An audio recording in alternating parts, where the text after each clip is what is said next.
I've worked with so many young people, musicians who've all been told, like, all right, if you don't do this over the next 12 months, you're not going to make it. Yeah. Or like, if you don't do this right now, if you don't say yes to this song or this movie, it's like, you might as well wave it goodbye. You're never going to get the Oscar or the whatever it may be, or the Grammy or whatever it is.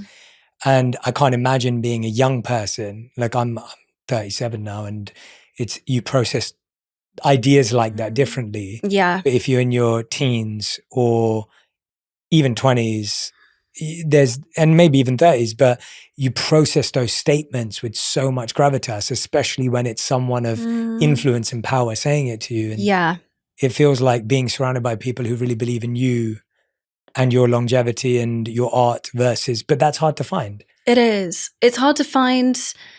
And, you know, I had a wonderful team. Like I really did.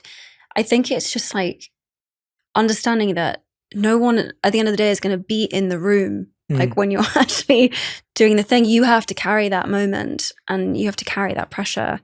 Also, making films, the hours on them are so demanding that to have your own life alongside that, to have that balance is almost impossible. It's so all or nothing. It's so all encompassing, especially if you're in a lead role. You kind of go through these, you know, working 6 days a week, 14 to 16-hour days, and then you're just kind of dropped off at the end of it. And maybe you'll have a 2 or 3 month gap, and then there's just kind of like nothing. And so you're like riding this like incredible peak of like adrenaline and cortisol, and then you just get like dropped off the edge. And then you're like, okay, wait, now I have to be a functioning human again. And I have to like figure out how to be a person in the real world. And I think some of those extremes then force an actor to either decide, well, I'm going to back it. So I'm going to basically go from one movie to the next, and that's going to be my full life.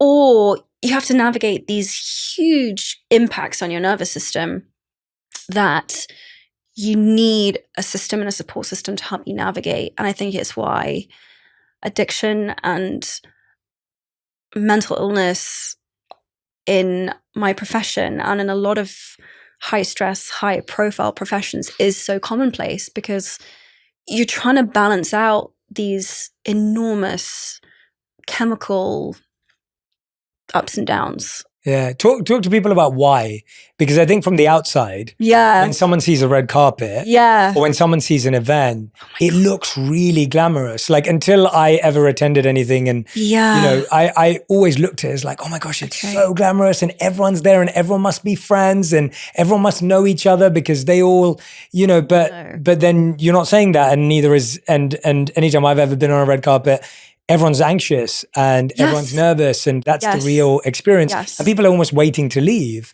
And some people do the red carpet and leave immediately. But what's going on there? Like, walk us through, like, I mean, for people who may not. I think the first step is to just understand, even though you're wearing an incredibly glamorous dress and you're there to do something exciting, I don't think there's anything that can make it not weird that people are screaming at the top of their lungs. Like it just, everything in your body says something's wrong. Like people are screaming, something's wrong. But then you have to try to pretend as though this is all normal and you're unfazed. So you have like two things going on. One, you're like navigating this like sensory overload that's like telling you, oh my God, something is really wrong. Telling you how to pose, telling you where to look, telling you. Yeah, so you're trying to navigate, okay, something feels wrong, but I need to also simultaneously make it seem as though I am the most graceful and the most calm I've ever been in my whole life. And I need to like pose for this person, and there's 50 different cameras, and I need to make sure that I look perfectly into each and every one.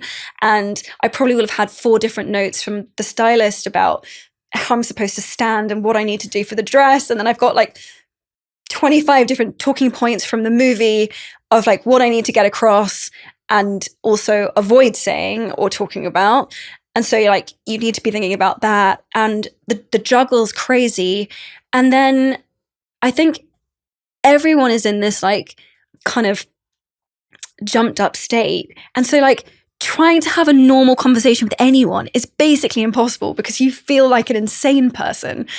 And so these are not environments in which you like have a nice chat with someone, really. I mean, maybe if you're really lucky and you've worked with someone for a long time and you've established some trust. But I think that was the other thing that was like really difficult about movies and what like I kind of laugh at. Well, not in a mean way, but like, you know, you always get asked when you're like promoting these big films, like, so do you guys hang out on set? And like, do you guys hang out? And like, are you all friends? And everyone sort of like nods enthusiastically. But the truth is no one has seen each other outside of work, like very, very, very rarely.